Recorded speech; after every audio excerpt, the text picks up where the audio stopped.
Ryan underscore Mr. T writes, can you do a video on how to or how you edit video on your iPad Pro? Maybe how you get video from a camera to your iPad. Then Quad Mob, our very loyal viewer, replied, that would be cool. I commented things like this on all kinds of tech channels and never got a response, so when I read yours, I promised myself I would respond. Now, running an entire channel on an iPad Pro is doable, yes. Is it ideal? No, it's definitely not a seamless experience because no one has really designed the software properly so that this is an easy thing to do. It's got a long way to go. I'm stepping out of my comfort zone though. Many of the apps I'm using to make this happen are not really designed for what I'm making them do. Primarily iMovie, which looks like it's designed for making family vacation videos. But after doing some extensive research, it's the best editing app you can get on iOS. If you guys find a better one, let me know, but I'm still looking and haven't found it, so the search continues. So to be able to show you how I make these videos possible, I'm going to need to switch into vlogging mode. If you watch Talos of Talks, you'll know what I'm talking about. Okay, here we go.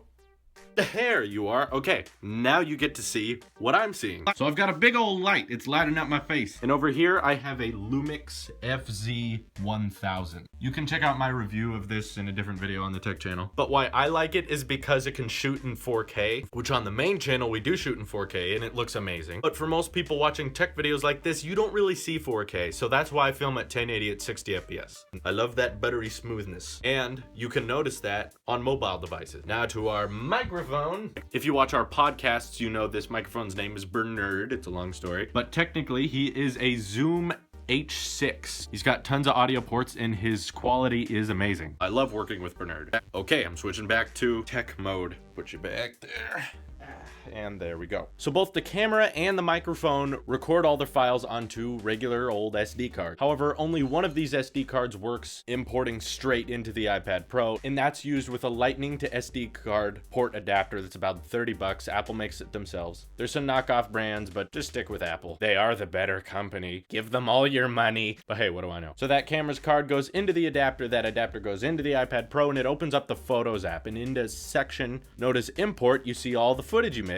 You can select the clips you want and import them directly into the camera roll. It's a real nice feature, and a lot of people don't realize it exists. Now for me, here comes the part that I experimented with a long time. Never really figured out the best way to do it, but I did find out a way to do it, is how do I record an external audio microphone and get that external audio onto the iPad Pro. Putting the SD card from the mic into the iPad Pro doesn't do anything. It won't see any of the files. You can't import them. It doesn't work. I wish someone would get on that. But currently, the best solution I came up with was taking the SD card, putting it into a Mac or any computer. I know this is cheating, but I'm gonna have to continue to cheat until someone comes up with a better way to do it. I put the audio files into iCloud Drive, which you can access from a Mac, and from iCloud Drive, you can download them into your iMovie project from anywhere, as long as you got internet. So iCloud Drive is great because it goes cross-platform. And right now, that's the one little twig making all this possible. So originally, I took the crisp, clean audio and the video, synced them together in iMovie, which if you have an Apple Pencil, it's a lot easier. But then I ran into a unfortunate problem. Since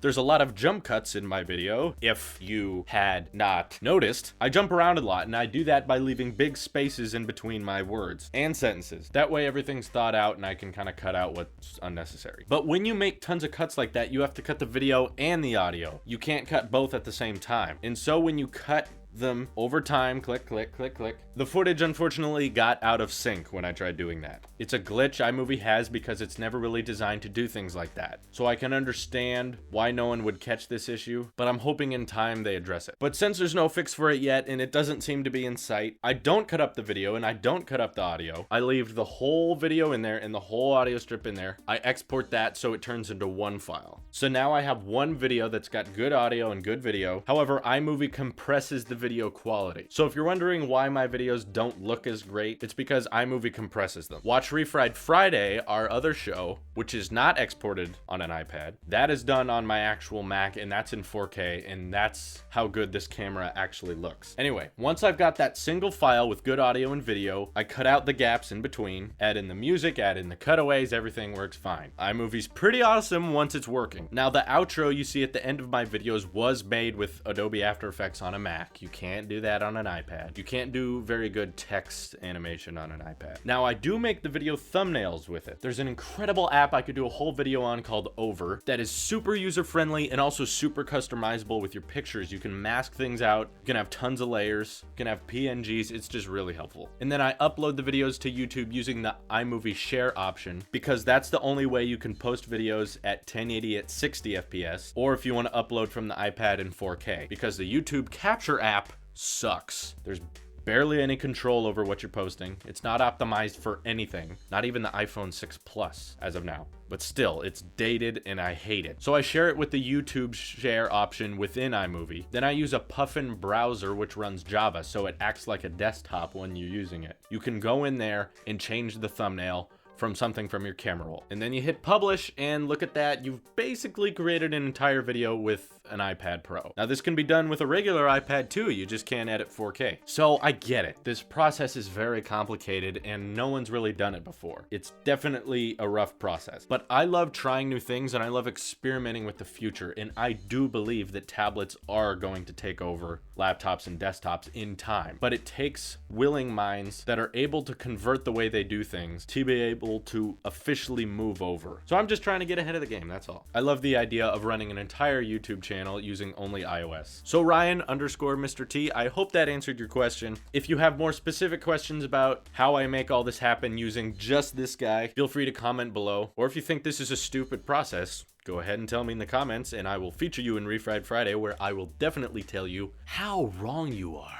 You guys are so wrong. This is your Apple Sheep here, and I will see you in the next one.